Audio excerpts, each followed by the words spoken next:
భారతదేశంలో అత్యంత కీలకంగా వ్యవహరించాల్సినటువంటి రెండు వ్యవస్థల గురించి మాట్లాడుకోవాల్సి వస్తే, ఒకటి జ్యుడిషియరీ, రెండు ఎలక్షన్ కమిషన్. అసలు దేశానికి ఈ రెండే పట్టుకొమ్మలు, అత్యంత కీలకం, వెన్నెముకలు. కానీ ఆ రెండిటి పనితీరు ఇప్పుడు ఎంత తీవ్ర చర్చనీయాంశం అవుతుందో, ఎంతటి ప్రమాద ఘంటికలు దేశంలో మోగిస్తుందో ప్రతిరోజు మనం చూస్తూనే ఉన్నాం, మాట్లాడుకుంటూనే ఉన్నాం. ఎన్నికల కమిషన్ పనితీరు గురించి నేను, మీరు, మనమే కాదు, ఈ దేశ ప్రతిపక్ష నేత రాహుల్ గాంధీ గారు, విదేశాలకు సంబంధించిన వాళ్ళు కూడా, సరే వాళ్ళ కమెంట్స్ మనం పరిగణలోకి తీసుకోవాల్సిన అవసరం లేకున్నా, ఈ దేశంలో కింద నుంచి పైన వరకు అందరూ ఎలాంటి వ్యాఖ్యలు చేస్తూ ఉన్నారో, ఏ ఒక్క ప్రశ్నకు ఈసీ దగ్గర సమాధానం లేకపోయింది. ఈసీ పనితీరు చాలా ప్రశ్నార్థకంగా మారిపోవడం చాలా బాధాకరం.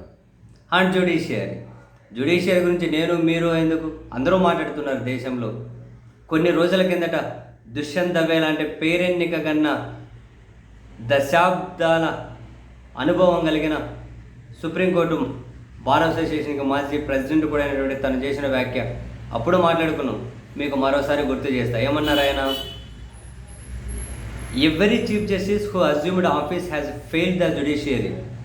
One after another, they compromised hundreds of cases under government influence. Today, the judiciary is the single biggest reason for the collapse of the rule of law in India. Dushyant Dave అన్న మాటలు నేను, మీరెందుకు? జ్యుడిషియరీ ఎన్ని తీవ్ర విమర్శలు ఎదుర్కొంటున్నారు కొందరి వల్ల, మనమందరినీ అనలేము, బట్ వ్యవస్థ కొందరి వల్ల ఆయన చెడ్డపేరైతే మూట కట్టుకుంటున్నారు కదా. అండ్ మొన్న ఢిల్లీ హైకోర్టు న్యాయమూర్తిగా ఉన్నటువంటి యశ్వంత్ వర్మ ఇంట్లో బయటపడ్డ నోట్ల కట్టలు ఒక్కసారిగా జ్యుడిషియరీ మీద నీలి నీడలు కమ్ముకున్నాయి. ఏం చేద్దాం మరి, కమ్ముకున్నాయి. దాన్ని చక్కదిద్దే ప్రయత్నం చేసింది సుప్రీంకోర్టు, నడుం బిగించింది. అప్పుడు చీఫ్ జస్టిస్గా ఉన్న సంజయ్ ఖన్నా తనను అభిశంసించాలని చెప్పి నిర్ణయం తీసుకున్నారు. దానికంటే ముందు ముగ్గురు జడ్జీలతో ఒక విచారణ కమిటీ వేశారు. వాళ్ళు విచారణ చేసి నివేదిక ఇచ్చారు. ఈయన మీద బలమైన సాక్ష్యాలు ఉన్నాయి, ఆ డబ్బు ఈయనదే, చాలా సాక్ష్యాలు ఉన్నాయని చెప్పి ఆ నివేదికను సుప్రీంకోర్టుకి, రాష్ట్రపతికి పంపించారు. సో అప్పుడు సంజీవ్ ఖన్నా సిజేఐ ఆయన అభిశంసించాలని చెప్పి నిర్ణయం తీసుకున్నారు. సో ఈ నెల 21వ తేదీ నుంచి ప్రారంభంగా పోతున్న పార్లమెంట్ సమావేశాల్లో ఆయన అభిశంసన తీర్మానాన్ని ప్రవేశపెట్టబోతున్నారు. అది ప్రవేశపెట్టేకి ఎంపీల సంతకాల సేకరణ కూడా చేయబోతూ ఉన్నారు. ఈ క్రమంలో ఈయన ఒక అనూహ్య నిర్ణయం తీసుకున్నారు. ప్రస్తుతం అంటే ఢిల్లీ హైకోర్టు న్యాయమూర్తిగా లేరు, అలహాబాద్కు బదిలీ చేశారు. బట్ అలహాబాద్ బార్ అసోసియేషన్ ఆయన బదిలీని తీవ్రంగా వ్యతిరేకించేసరికి అలహాబాద్కి అయితే బదిలీ చేశారు, కానీ ఆయనకి ఏమీ విధులు అప్పగించట్లేదు. సో ఇప్పుడు ఆయన యశ్వంత్ వర్మ కీలక నిర్ణయం తీసుకొని సుప్రీంకోర్టులో ఒక పిటిషన్ వేశారు. జడ్జే పిటిషన్ వేశారు సుప్రీంకోర్టులో. ఏం చెప్తాం, ఎలాంటి పరిస్థితులు దాపురించాయో చూడండి. సుప్రీంకోర్టులో ఒక పిటిషన్ వేశారు.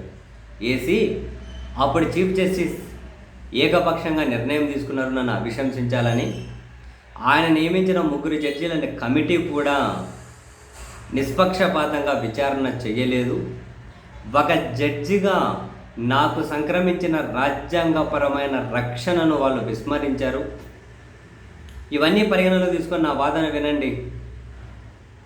ఈ అభిశంసన ఏదైతే ఉందో నన్ను అభిశంసించాలని సుప్రీంకోర్టు చీఫ్ జస్టిస్ తీసుకున్న నిర్ణయాన్ని పక్కన పెట్టండి అని ఆయన సుప్రీంకోర్టు ఒక పిటిషన్ వేశారు. చాలా ఇంట్రెస్టింగ్, ఇది ఏం జరుగుతుందో చూడాలి.